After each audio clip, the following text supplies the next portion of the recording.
look, thanks everybody for being here. This is, as I've said to a lot of people, a bit of a bold experiment to restart the Busselton Wildflower Show in a new format.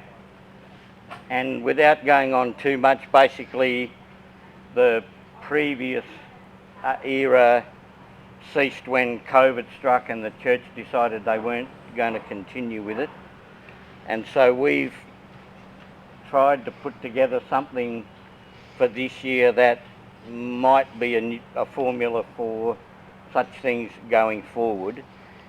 And so we'd like some feedback from people about how it might be and what else we could do and all of that stuff, okay?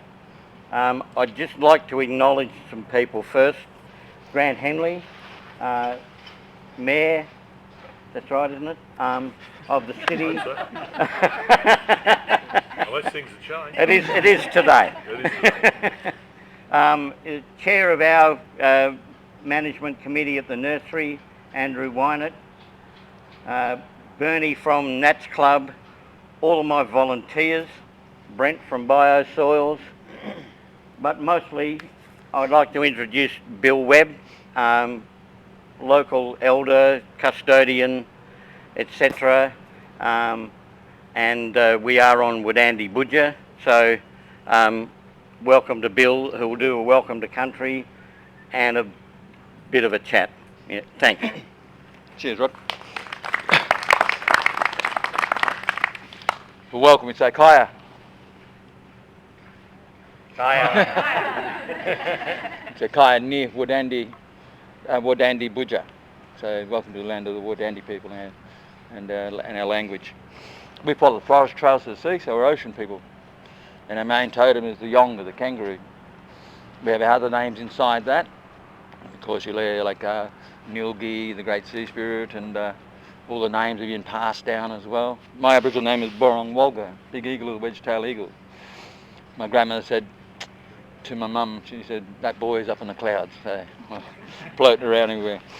But for us, we've been around here for over 65,000, around about 65,000 years. We've seen the changes and climate changes. You imagine standing up there yelling up, and our shoreline was 12 miles out to sea. So as the ocean sort of changes and everything, of course the ocean has started to come in. And Rottnest Island was joined to Cape Naturalist. So as the eddy starts to form, and it'll start eating away. And that's how the currents come in here into the bay. So we've witnessed that for millenniums of time, but also our practice. And our practice was, what do we do with our dead people? And over the periods of time, as you get new shorelines, 1 or 2 sand dunes back, and that's where we put our dead. And we face them to the east, slightly raised, so they can see the morning sun.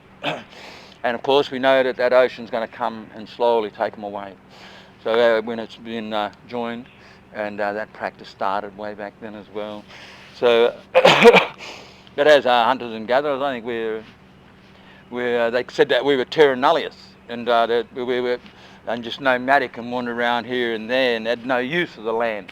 Like they came along and said, oh, you're not doing anything with it. We said, no, we were looking after it. And I believe that we were millennium-geared environmental scientists of how to coexist with this planet and to make sure that everything was intact. And we leave a very good footprint, and we need a good footprint for our future generations. And just what we don't see today is the hell-bent for, money and all the other sort of stuff, is we've got to stop and look and listen to our Indigenous peoples throughout the world of what they practice. And we need to start practicing it again as well, and to show and prove that we can, sort of a future for our younger generations. My dad, he's like a Nostradamus. He said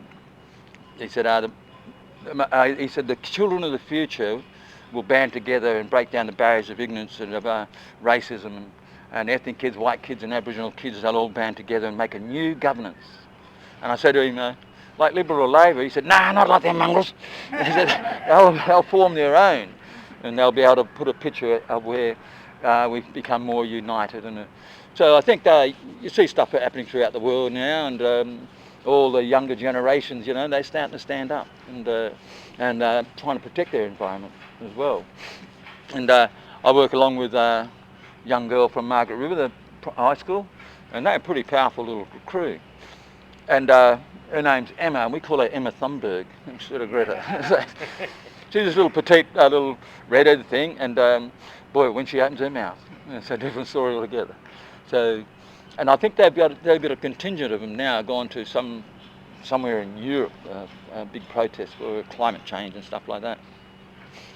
But for David Attenborough saying that by 2030, the Northern Hemisphere species are very in decline, and the United Nations saying by 2050 it's all over. Whoever blew up the gas pipes that feed to Germany is some of the most idiot things I've ever seen in my life. And they're expediting the decline in the Northern Hemisphere. And they're talking about dropping some atomic bombs here and there, lower type of bombs, but you know, this is a human being, I think, maybe outdo himself. But we're pretty lucky down here as well, because the Swan Coastal Plain and into this area here, we were number 5 of the 13 microbiodiverse hotspots on the planet. So I don't think they want to come rushing here and bombing us first off, because they'll be bombing their own future food. And my dad too, he said he looked and he said there was going to be in the future 3 world orders. Like China will take all down through here, Europe will take all the way through that area, and then the English and Americans and that, they'll take like South American stuff. There's 3 big bands, and these sort of things, to me, when I look back now, they seem to be coming forth. And it's how do we stop it? You know, and how do we collaborate together and make sure that there is some sort of a future for our younger generations and stuff. So for me, I grew up in a bag and tin hut. I said, I grew up at Ramada Resort there before Dunsborough, before it was there, in a bag and tin hut. And they shifted us up to where those towers are, and of course then into Busselton as well. My family, they've been involved in a lot of the education of kids and everything. And so I took over from the old man and making sure that we gather and band together and try and make that a future for them. But this prison, this old prison here, I don't know whether an Aboriginal Wardandi person was the first one in here, but I know the last one. It was my brother Vern, and he was in that little cell down there. He was in that little cell down there before they actually closed the whole thing. And so from the start to the finish, it was for poor old Vern. So he's become famous. So, but yeah, and it's good. Roddy's got all this sort of stuff coming back again, because now we can see like the salt bushes and all some of the food plants and that. And he's been giving us a hand at the Wardandi Centre as well, and to try and do the mitigation and put the sprinklers on. That's taken me a little bit of time, because I went away and we're not very far away of reopening again and trying to get things rolling to make sure that we've got a lot of Aboriginal culture in the area and acknowledged. And of course Roddy as well has been coming out, and we've had to do the mitigation. We've been putting on rewilding with mainly the herbs and stuff like that. So we might have some bigger programs in the future of rewilding.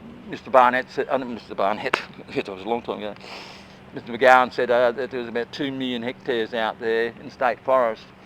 That's where we'd like to target to make a food source for the future.